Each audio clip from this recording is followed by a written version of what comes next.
Hi guys, welcome back to my channel. My name is Philip, and if you haven't met me already, my job as a psychologist is to help you to be the best version of yourself.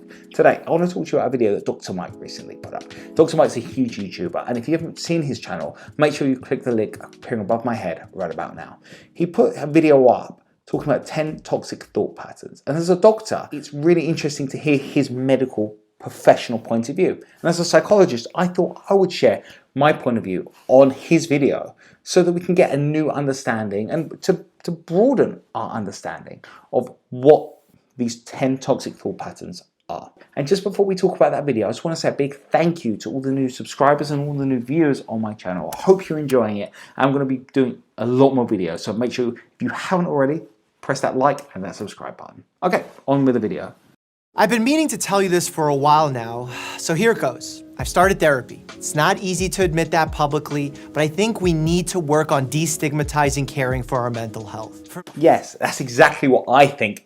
I'm telling so many people this. Understanding what's going on for you and also destigmatizing mental health is so important because so many people come to me and say, oh, it's bad to be a therapist. It's bad to go to therapy. There's nothing wrong with me, but actually, therapy gives you a new understanding of what's going on for you. It allows you to grow and develop. With all his subscribers, it's so important that he shares this point of view. And more than that, that hopefully this point of view bridges the gap and allows more people to see therapy as a good thing. What color is this block? Is it white or is it black? Well, you might be thinking it's neither, or it's both, and you'd be right. It's gray, it's in the middle. It's a mixture of two separate things. There's nuance here. When you're dealing with all or nothing thinking, however, you lose sight of this nuance. You choose to see the image as an absolute, which just isn't reality. By using this type of dichotomous vocabulary, you lose the ability to describe yourself and even the world. You are not just a pure failure or pure success. You, my friend. Yeah.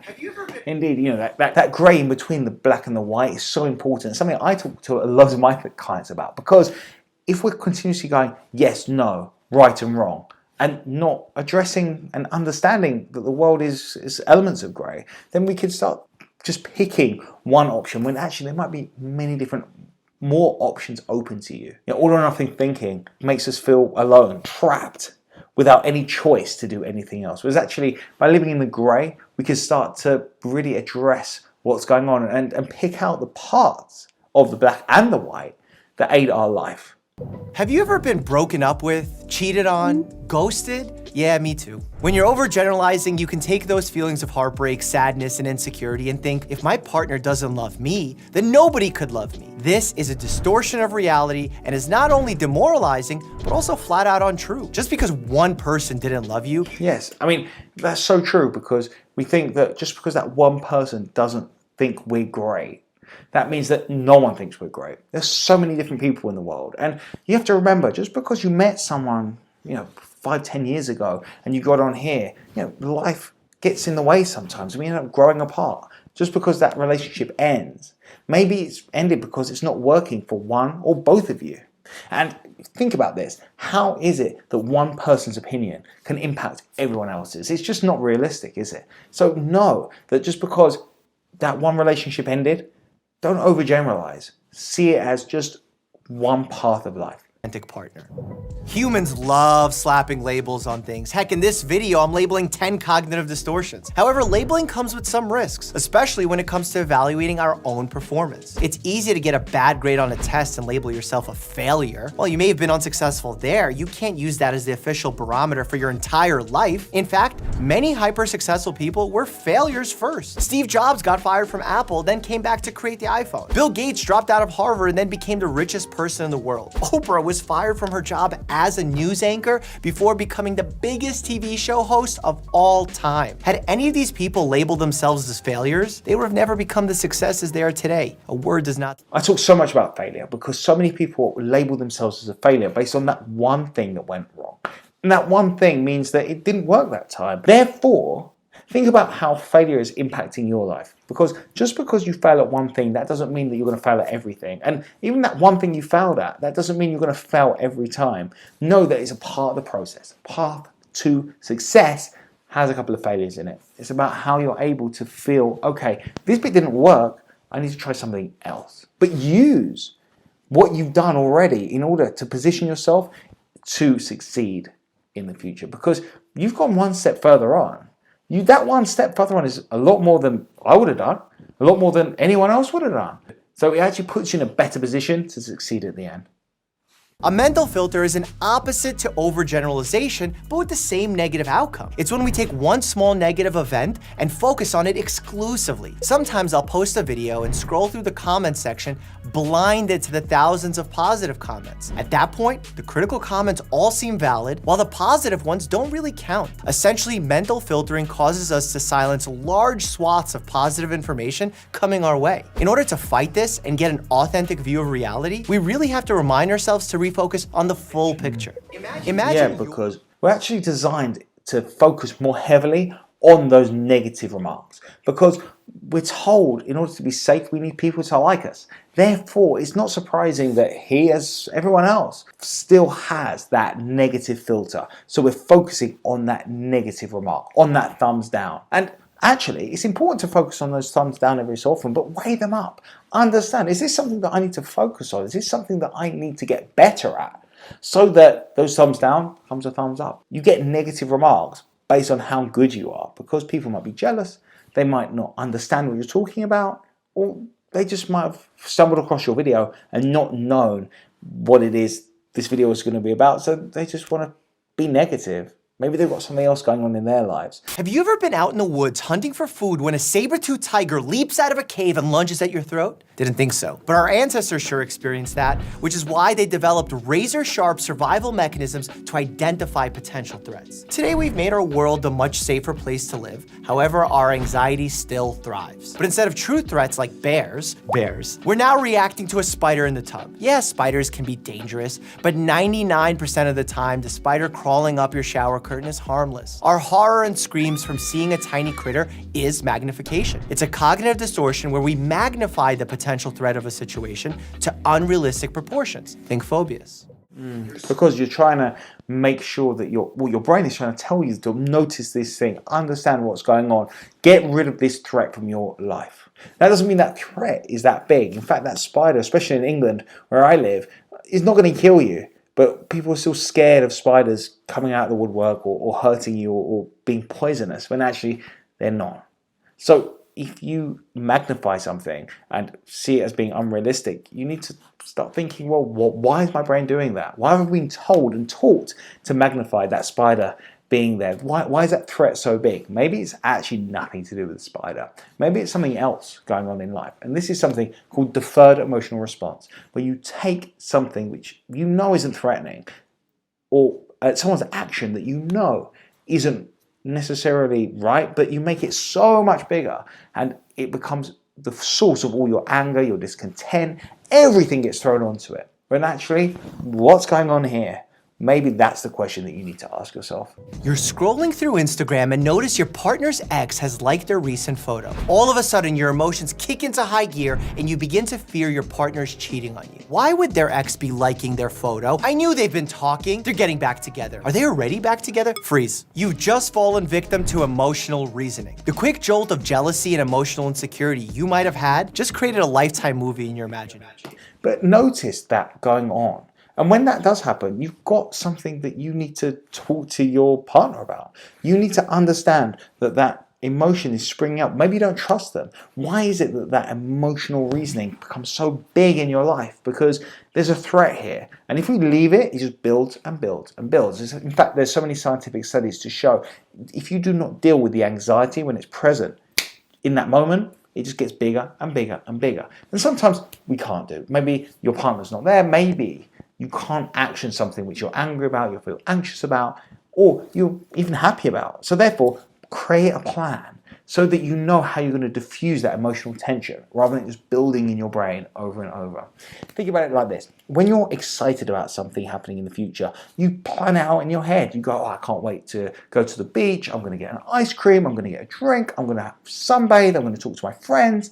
You're planning it out. When something makes you angry, you just think, how could that have happened? Why is it so bad? How could they have done this? But there's no forward thinking about what it is that you can do with that anger. It's funny, isn't it? We're told how to blow up and live within the positive emotions, but those negative ones, we're never told what to do with them. So they just keep on going round and round and round and round and round, backwards and forwards. Hopefully, eventually, something will happen. But in the end, you end up pushing them with emotional ferocity instead of working out a plan to use that emotion in a constructive way. But the reality is that emotions can be misleading, especially when we're angry. Just because we feel a sense of infidelity does not make it reality. Yes. Well, again, just because you feel something, it doesn't make it reality. But what's going on for you to make you feel that strongly about that event? Why has that emotion come up so big in your life? That's a really important question because there's something else going on here. Okay, if you're not scared of spiders, you won't notice that spider. If you're not scared your partner's going to be cheating on you, it's just a thought that comes into your head and goes away. Why are you fixating on it? That's the bigger question. We have these idealized versions of ourselves and others that are often impossible to live up to. We target should statements at people like, she should have been nicer, or they should pay me more. We target them at ourselves. I shouldn't have eaten that extra slice of pizza, or I should have gone to bed earlier. These statements can take judgmental forms extending beyond the word should, must, never, need, ought, can't, have to. These words breed guilt, frustration, and anger. Know that you cannot control others, but you can be kinder to yourself.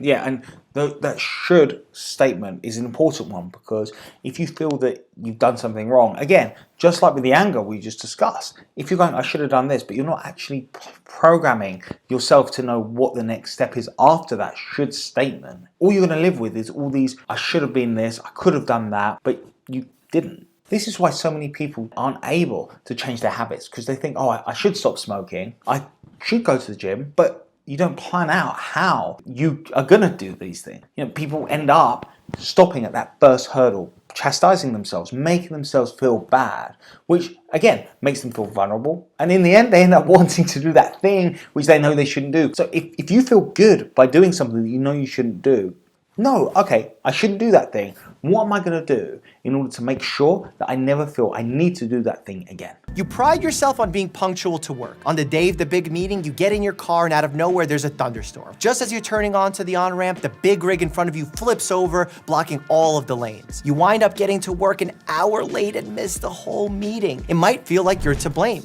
and you personalize this mistake, when in reality, you have no control over the weather, no control over the truck, certainly no control over the cleanup. The reality is that this was an unpredictable event, and the world is a complex place where your control is limited. I mean, self-blame is something which I see so much because it stops us from being able to understand what happened. And if we think that we're to blame, we're so unlucky, we're so bad, our self-esteem goes down and down and down and down, and we're not able to just live in the world and be happy about the way that we're living. Therefore, stop catastrophizing and blaming yourself for everything that's going on in life, because sometimes stuff happens. We can't help. This is the most toxic thought that I have, and it happens frequently. Discounting the positive means ignoring genuinely great things that you've achieved. For example, in reality, I should feel proud of all the years I spent working to become a doctor. I went to an accelerated medical program, I did my residency, I studied for thousands of hours to earn the title of doctor. But I write off these achievements as nothing special, even at times comparing myself to my father, who also became a doctor, but did it twice, once in Russia, once again in America as an immigrant in a new language. This is a prime example of discounting the positive, and I'm working hard to recognize that celebrating one's accomplishments doesn't have to be considered conceited or arrogant. That's a really important point, because if we're always focusing on the negative, again, self-esteem goes down, but also we understand all the places where we're getting stuff wrong. Okay, but if you're going, I'm getting all this stuff wrong, I shouldn't do that stuff.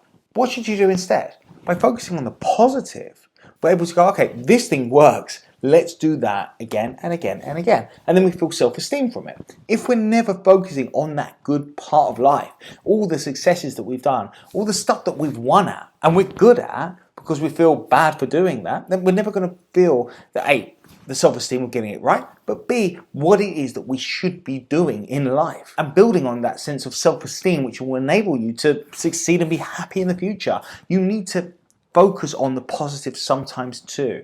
Understand what you get wrong, but also understand the stuff you get right. Because otherwise, you're just going to be going over and over in your head everything that went wrong in life, which means that you're never going to take those risks. You're never going to push yourself. You're never going to want to do anything else except sit still and do the things that are easy, but you end up finding boring in the end. You know, it makes me feel sad because so many of us feel uncomfortable saying what we do well. So we end up just focusing on all that negative stuff never doing anything special or new that's special to you, that you want to do. You're never able to be that best version of yourself because you're never focusing on all that good stuff that you want to do and all this good stuff that means that you're living the life of your dreams. This video has been really, really interesting because those 10 toxic thought patterns, our ability to not focus on the positives in our lives, the over chastisement and over blame of everyone and everything, and even ourselves, because we're not able to see that stuff just happens or that we're a good person. We're doing the best we can. It's not our fault. I just want to give a big shout out to Dr. Mike. Thank you so much for making this video because you're making my job easier because you're allowing people to see that mental health isn't something you need to hide away from. Mental health is something that's on our agendas that should be at the forefront of all of our lives, just like our physical health is too. Hope you've enjoyed this video. Remember to like it and subscribe to see plenty more to come. If you've got any questions you want me to answer, why don't you leave them in the comment section? I can do so in a future video. See you next time. Take care. Bye-bye.